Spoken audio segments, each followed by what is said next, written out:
pleasure now to introduce our last speaker of the day, and she is Trista Crudup, a student in the Master of Business Administration program, and she's specifically pursuing a concentration in engineering management at USI. She is a seasoned engineering consultant with over 20 years of experience in advanced manufacturing, automation, and clean energy workforce development. Trista has led large-scale initiatives across industry, government, and nonprofit sectors, including her current role supporting workforce programs at Argonne National Laboratory. Trista is the founder of Urban Terminal, a workforce-centered industrialization model focused on building scalable training ecosystems that align with modern manufacturing and energy technologies. Her work bridges engineering, innovation with workforce strategy to expand domestic manufacturing capacity and create inclusive career-connected pathways in high-growth industries. Please join me in welcoming Trista.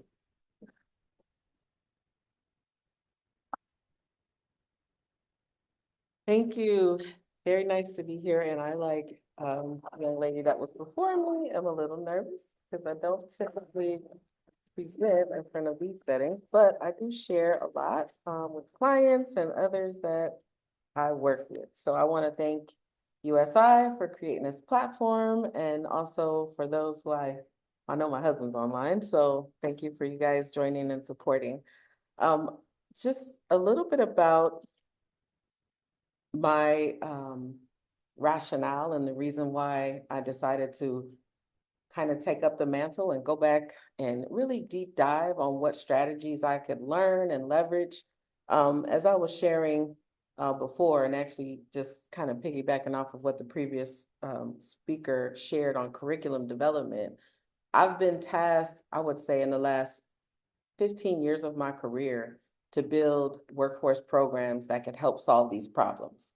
And these problems specifically pertaining to manufacturing. So I'll share the problem that I've seen in the industry with regards to not just AI, but other types of technologies that are on the verge of just creating these paradigm shifts that we're just not ready for from a workforce standpoint. And so, as you know, US is rapidly advancing. Every time you turn around, there's a brand new technology, process, and even within technologies that are established, there's different versions and iterations that are coming out at lightning speed. And so what do we do about that? How do we handle that? And so how do we deal with that challenge from a workforce perspective? Because what really attracted me to manufacturing was the fact that industrialization was the engine of empowerment in our country. And it has become a global tool of empowerment. If you look at countries that have jumped on the bandwagon of industrialization, they are thriving a lot more than they were. And I'm actually going to share some of my insights. I'm working with some clients that are partnering with others outside of the country and just using dynamic tools to address these problems. The current problem that we have within the particular industry, number one, is workforce shortage, I would say. Every factory that I've visited, both just as an employee working on site or as a person working with the manufacturing extension partnerships to develop career pathway opportunities for manufacturers, have asked me the same thing. Can you help us either build up our labor that we currently have with relevant job skills, or can you find us workers, right? So we were either looking for workers or finding ways to bridge the knowledge gap that workers had with the technologies on the floor versus what they had already been exposed to throughout their careers. The other problem is, can we make automation work in our factory? So I've often gone through facilities exploring and deep diving on processes and figuring out ways that we could deploy technologies, robotics, and different automation technologies, including your digital tools that are out here with your ERP systems and such, to advance and accelerate production and help companies compete in a global market. And then finally, develop training systems on both the technology side the process side, the whole ecosystem or industrial platform of how manufacturing works from a business standpoint, as well as from a production standpoint. And so working in those spaces, I've actually realized this problem. So that's why I'm sharing it with you all now. And as you can see in the chart here, the labor gaps are growing. You can see the jobs are increasing in cases. And especially now, there's a lot of things happening with changes and transformations. But as you can see over time, every administration, we've seen growth in jobs for manufacturing over the last couple of decades. However, we have seen a decline in the labor opportunities. So we just want to take a look at that, do a deep dive on that today. The second problem statement I want to talk about is the industry shift. And that really has been like a play of tug and war throughout my career. At one point, when I first came into manufacturing, I was first introduced to Ford Motor Company, and I was inspired. I come from San Diego, California, so really didn't have a full understanding of what the industrial workspace really looked like. I was more from a military town. I was just out of the Army. And so I was just, ready to soldier through whatever my process was. I love technology, so working with different technologies was exciting to me, but I didn't really see the human element in what industrialization was really doing. And during my course, the first thing I saw was that industry was empowering. I saw people with high school diplomas coming into the workforce, making these 20, 30-year careers, sometimes 40 years, sometimes even more, and coming out after really coming from, I would say, just a high school diploma or nothing, retiring, having homes, putting their children through college, just establishing themselves in a much better place and doing things that they felt would elevate their families. And I was just awe-inspired. And it felt a little regional at the time because I landed in the Midwest, in the Michigan, Detroit area, and I saw like factories everywhere in the Midwest. And I'm like, wow.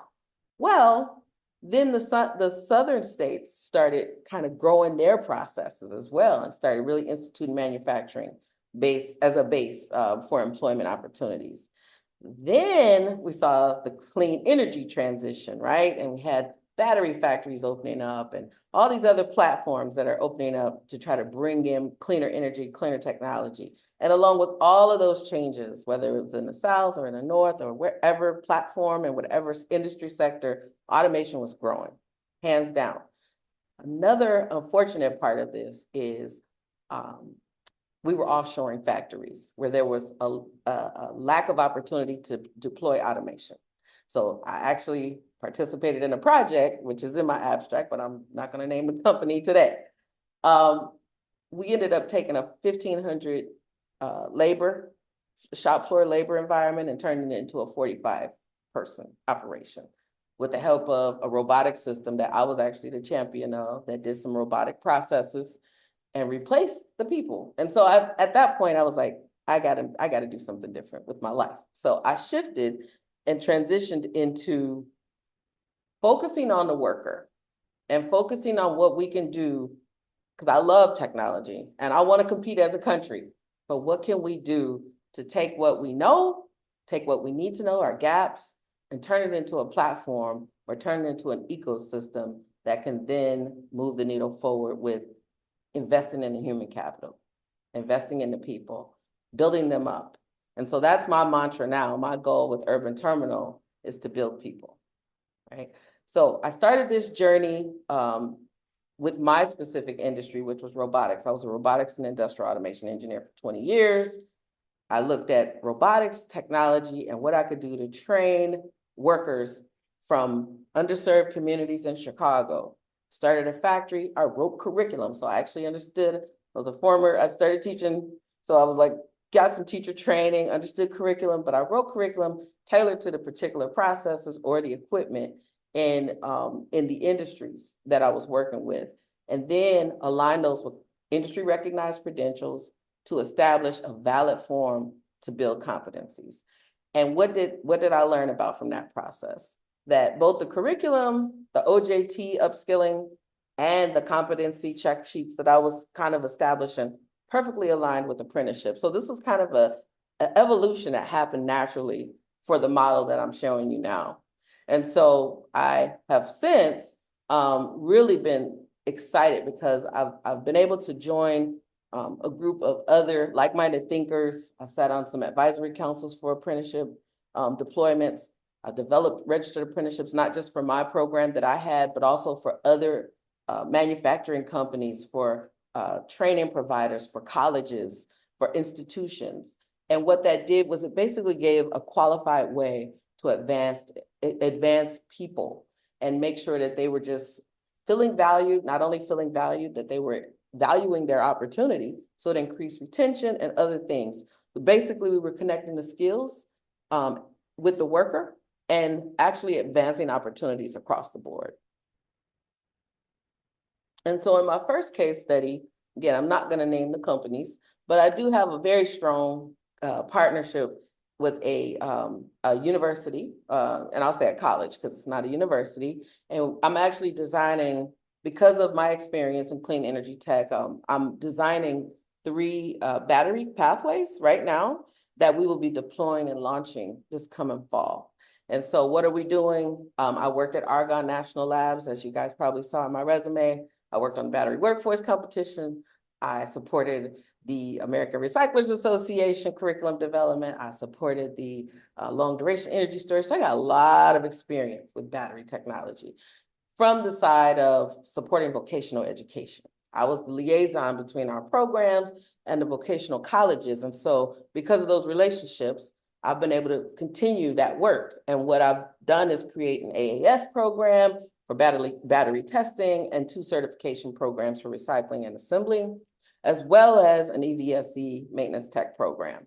And what is that? What tools am I using through urban terminals? I am kind of cross-pollinating the relationship between employer and educator, really doing a deep dive by just boots on the ground assessments. I go to the places where the work is happening, look at the equipment, look at the processes, and just with my background in technology, I'm able to discern the skills, create skills maps, confer with experts and others that are in the industry and develop a curriculum plan, and then we launch programs. So that's where we are with this particular case that I'm sharing with you. We're building a blueprint for a career pathway at the collegiate level, but certainly tying it to industry. So we have industry partners.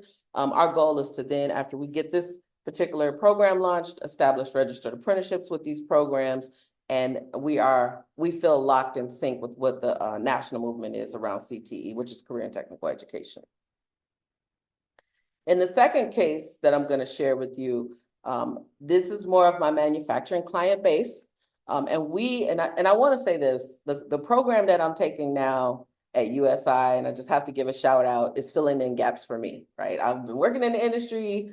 I had the opportunity to come back out and work for myself this past fall, thanks to administration changes and budget cuts, which really sometimes you need to push, because it was a good thing. The first thing I did was I'm going to sign up for an MBA program, tool up on my credentials. I didn't know why, but I can say I'm glad I did, because I'm filling in so many gaps on managing projects, from financial literacy, and not just literacy from myself, but business literacy, learning some of the techniques and tools that I needed to basically be more effective.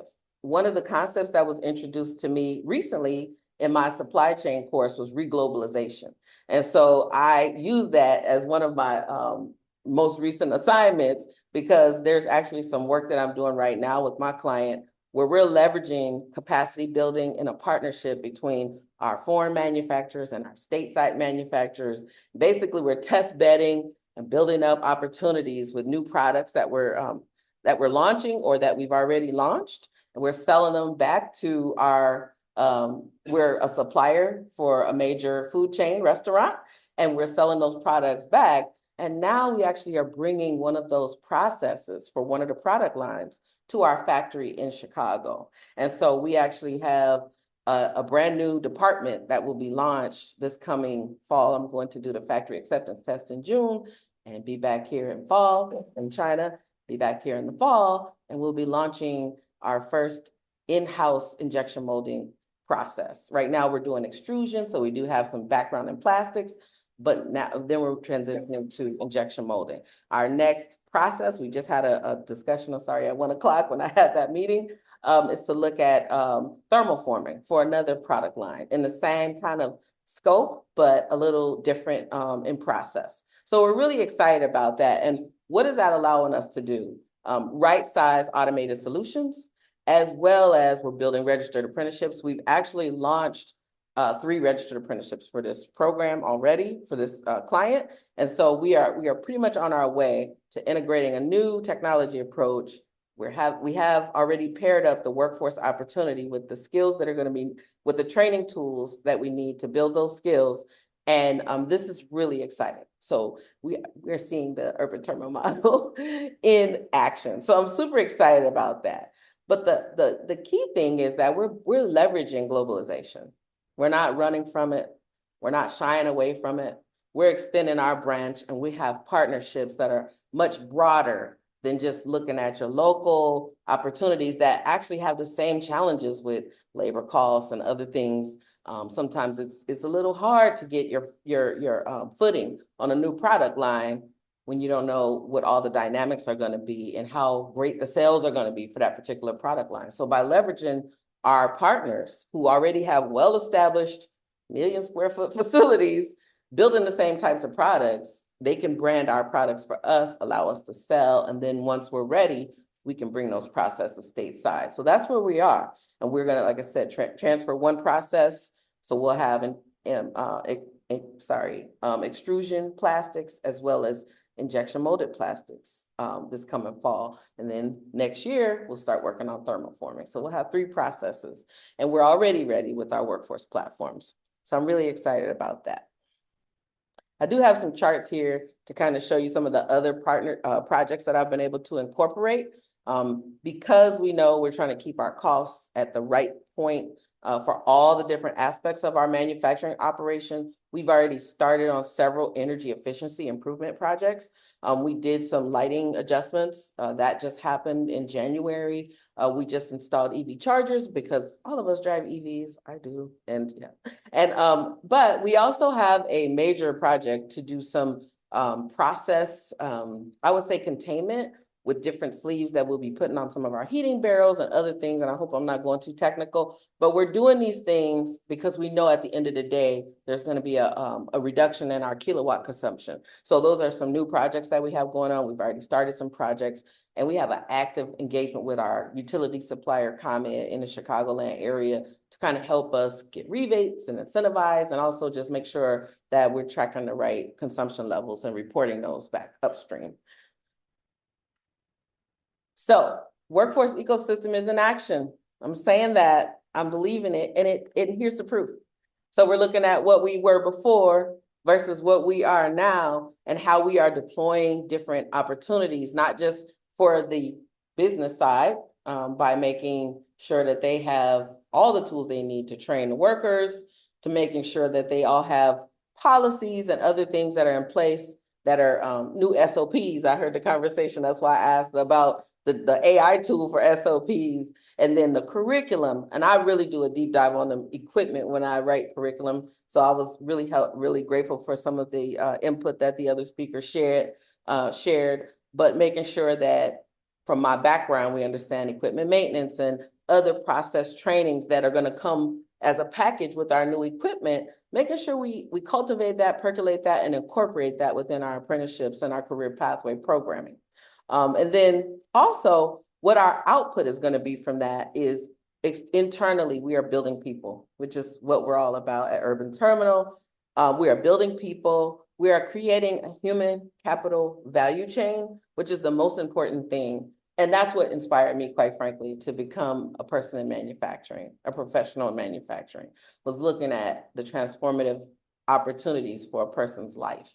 And to me, that was the most important thing. And then employee responsiveness. So one of the things that I share with my clients is building an internal career pathway system improves your retention.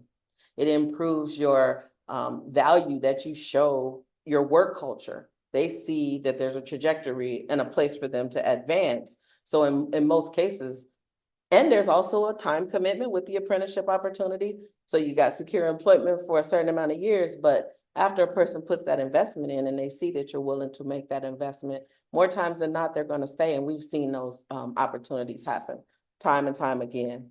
And externally, we are creating career pipelines. So one of the things that I noticed, I had a factory on the south side of Chicago. I was training robotics technicians using plastics injection molding processes, actually making forks, spoons, and knives. And I ended up building plastics technicians. Didn't even plan it. It wasn't in my plan. I had no registered apprenticeships, but my SOPs and the repetitive processes and changing molds and all of that. These people were actually learning how to process plastic. So guess what? Company down the street called Flexingate was snatching my workers from me. And I was like, okay, I gotta train more. So we created another ecosystem and a pipeline that we didn't even expect. We actually ended up having a B2B relationship with this company. And so they brought all of their new hires when they opened their plant, all their 100 and something new hires to my factory for us to give them those essential skills and all of those things, see if they would really come and show up for work, all that good stuff. We certified them and we sent them to work, and it worked out wonderfully. Plus, she also took, I'll say she, because the lady was a plant manager that took my people and put them on those injection molding lines, which was fine. I didn't mind because our goal was to empower people through manufacturing. And so we did that. But we changed the workforce structure, and that's the goal. And we saw it happen real time.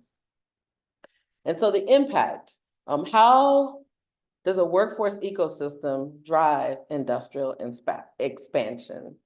If it aligns with the workforce supply and the industry demand, you will see real-time coordination between employers, training providers, ensuring talent is developed for actual, not just theoretical job needs, okay?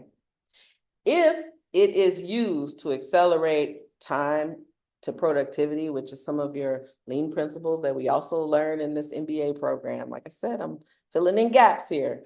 You will see integrated pathways where you have training, credentials, apprenticeships, and my favorite, OJT, which will reduce onboarding time and increase workforce readiness. And why is that? Because we have formal curriculum, even for our OJT training. We make sure that there is not just a peek over the shoulder and a watch Bob do this or Jane do that. We actually have a structure and a sentence that you have to sign off on as a worker and say, I understand this process. And then you have to demonstrate it. So that is really a great tool to have. If we enable manufacturers to grow, right? Companies can then, and these tools do just that. But companies can then expand with confidence. Because one of the biggest fears that companies have, manufacturers especially, is if I bring on this new process, who's going to do the job, right? Who's going to handle who's going to be that person that is the expert in the room in case something goes wrong? Well, when you give a baseline knowledge with some practical application and practicality that someone mentioned earlier, then you can shore up that confidence and what I call competent confidence. You can shore that up. And then supported by automation and advanced technologies, I'm still a fan of robotics. I had a robotics team for 5 years with kids. I work with electric aviation STEM programs to this day. I love technology. I'm sorry, it's not going anywhere. I just feel like we need to upskill workers to make sure that they are trained to operate, maintain, and optimize automated systems. That is exactly the way to do it. It is not to run away from AI or any other tools that are out there like robotics, right? It is to embrace, learn how to manipulate it, learn how to program it, learn how to control it, learn how to utilize it, learn how to leverage it so your back is not hurting at the end. At Ford, we had to work for 3 months on the shop floor before we touched anything else. And my hands hurt, my back hurt, my knees hurt. I still remember that pain, and it was a long time ago. But we bring in automation to help alleviate those needs. And people are grateful for that. People are really grateful for that. Believe it or not, at the end of the day, they don't want to be in pain. And then strengthening domestic supply chains. This is important because supply chains matter. Where you get your resources, especially, just think about the last, I would say 10 years or so. This has been a critical issue. When COVID hit, oh my goodness, everybody was like, everything's locked down. How can we get these things we need, right? And even after COVID, this was a critical issue Our manufacturing extension partnership in Illinois actually created a whole service around supply chain during that time, during post-COVID, because there was a need to just find stuff, right? Find components. And now, right now, there's a huge supply issue, even with the battery technology. People that have EV conversion businesses that I work with can't find their supplies domestically. And that's because a lot of the production has been just stopped, right? Halted, midstream. So like these types of issues, reglobalization is the answer. We have to reach across the sea sometimes to find what we need and to make it work. And the more we look at it as a collaborative and the more information we share, the more opportunities I think we create for ourselves so that we can all thrive. It's a global land now. It's not, it's not, we can't just isolate ourselves. We have to play globally. And then creating inclusive economic mobility. So structured career pathways provide mobility if they're high quality, right? If you are aligned with the technology in the factories, if you are aligned with the process, and not just giving them a boilerplate of lessons, but literally integrating that back to the machinery, the technology, the processes that are working in their particular facility. For our college example, there's a new fleet of EV chargers that are on the campus that the EVSE technicians will be maintaining. So that's how you get real world.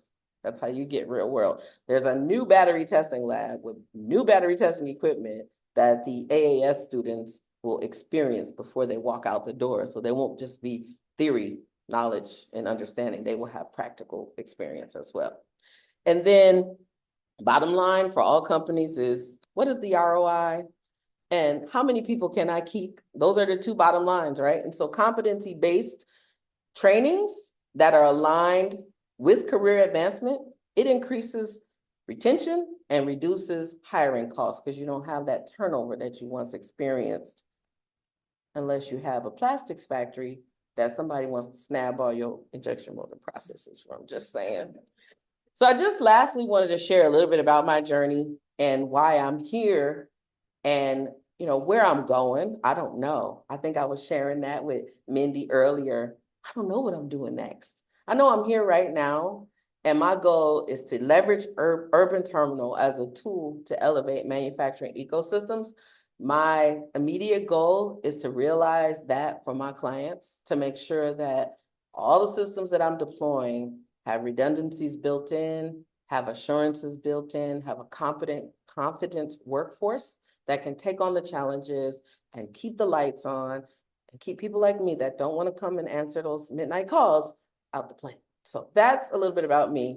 My background, of course, I'm an Army veteran. I studied finance, or I was a finance and accounting specialist. I was a shop floor supervisor. I implemented lean tools quite a bit at Ford Motor Company and other places. Worked as a robotics and industrial automation engineer, both in R&D as well as in deployment, and robotized factories. I actually did that. And then I had my own factory called BSD Industries, where I was architect and founder of a workforce training factory. So that's what I really learned, how to turn your factory into a workforce center. I also worked in alignment with the community colleges where my program had dual credit. I had 3 registered apprenticeships, so I learned a lot. I learned a lot about the ecosystem then. I worked with the Illinois Manufacturing Excellence Center, which is the MEP in Illinois, and launched their first career pathway platform for all of the manufacturers throughout Illinois. So I was up and back and around all the different places of Illinois, even Quincy, Illinois. And I was like, okay, that's 5 hours from my house. But I got there and I did my thing and it was great. I was actually at Argonne National Labs up until this past September, when the battery workforce vocational platforms opportunities changed. And so it changed a lot because of of course, the administration had different priorities, but the good thing is that I made strong connections with all of the vocational schools that were in the battery workforce competition, and I'm actually providing services for a few of them now. So it's really been a great opportunity for me. So I have no losses. I was at an event yesterday teaching girls how to take every stone that it was a women in manufacturing event at Daly College in Chicago. And I was teaching girls how to take every stone in their life, and you can see my stones here, and turn it into a bridge to get you from where you were to where you want to be. And so right now, I'm at Urban Terminal. I'm the founder of Urban Terminal. I have a consulting business, a for-profit side called Industrialized to Empowerment, I to E, and I provide engineering and workforce project management services for my clients. Thank you for your time. And if you have any questions, feel free to ask them. I do have my citations in the deck. If you guys are interested, I'm happy to share that with you. If you have any questions, feel free. Thank you.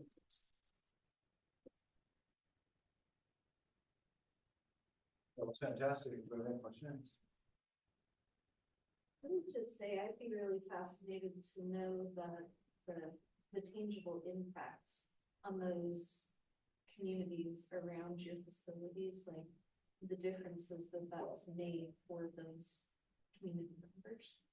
I can tell you a few testimonials. So the couple of people that we had leave to go to Flexingate are still working there. And they left, I want to say 2018, 2019. They're still working at Flexingate.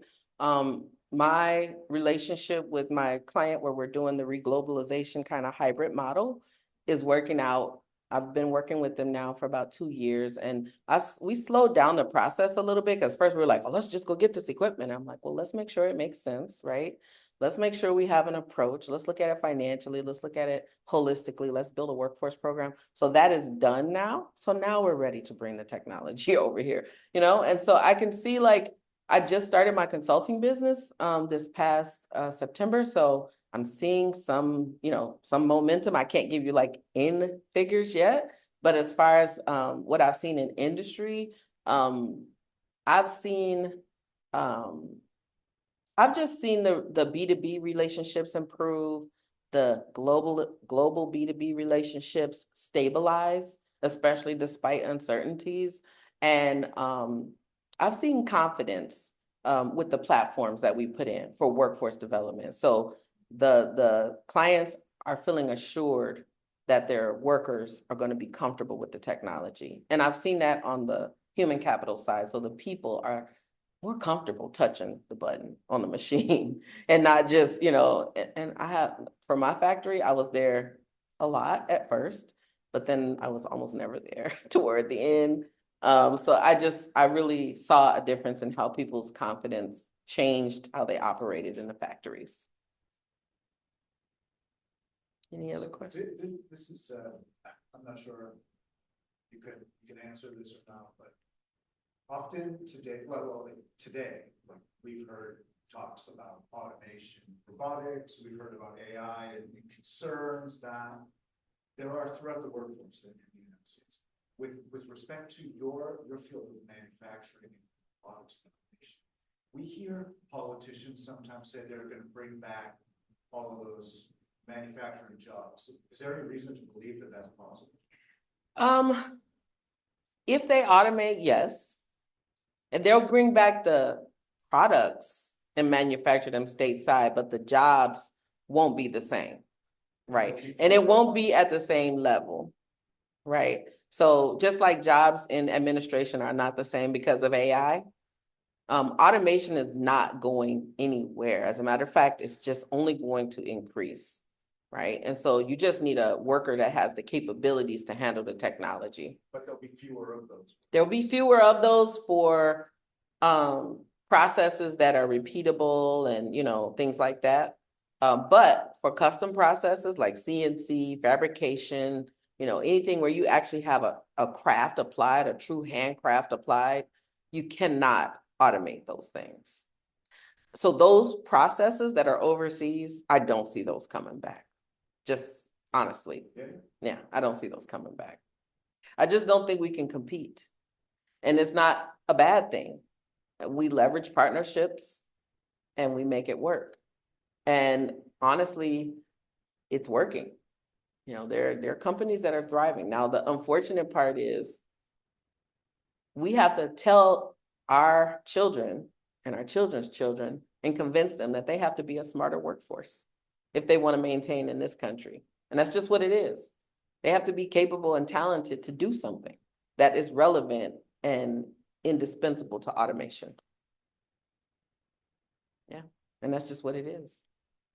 And China went through that Vietnam is going through that. South America is going through that. Like these other countries that started out with just a bunch of people on the floor, our partners are heavily automated factories.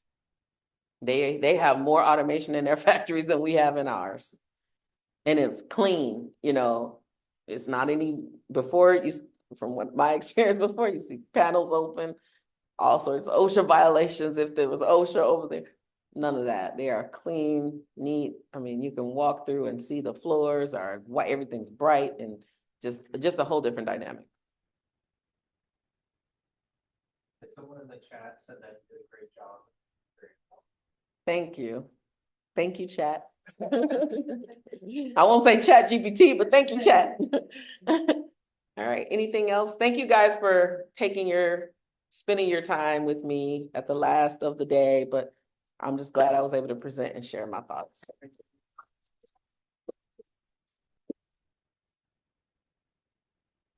I wanted to say a few things to wrap up what we've done today. The first of which, however, is directed directly at you, Trista. You made a comment in your presentation similar to what several others have made today about the value you're seeing of your MBA, in this case, program. And to quote you directly, you said it's filling in gaps. And I love hearing that. But I want to remind you and everyone else that this is Graduate Student Appreciation Week. So we need to shower the appreciation upon you. One of the reasons why our programs are successful is not that they fill in gaps, but what our students bring, the assets, as Francis earlier said. The experience you bring to the classroom is amazing. And that's one of the things that makes the classes more special, more unique, and more valuable to everyone. So thank you for that specifically. I also wanted to say that at the beginning of the day, there were two amazing women here, and they're both with us at the end of the day, and that's Mindy and Trista, the first speaker and the last speaker. Both of those speakers, however, spoke about, well, while they spoke about two very, very different things, they had shared something in common, and that's the value of people, the value of workers. And that's unfortunately too often overlooked. And I want to thank both of you for reminding us of the people who do what they do in this country, in this world, in this society. For without the people, we have nothing. And you know, Mindy, you spoke about the struggles from 150 years ago to give workers of today what we, in many instances, take for granted. And Trista, you concluded the day by talking about the importance of making sure that those workers in that 40-hour work week have the skills and protections they need. So I want to thank the both of you for two really, really amazing talks that resonated with me deeply, and I hope with our audience. So on that note, I'm gonna conclude, but by once again saying thank you. We appreciate you, the two of you in particular, but every other one who spoke today. So this has been one of the most rewarding colloquia with which I've had the pleasure of being involved. So thank you to the two of you and everyone else who spoke with us, and also who presented or provided with us pre-recorded presentations, which are available. So thank you.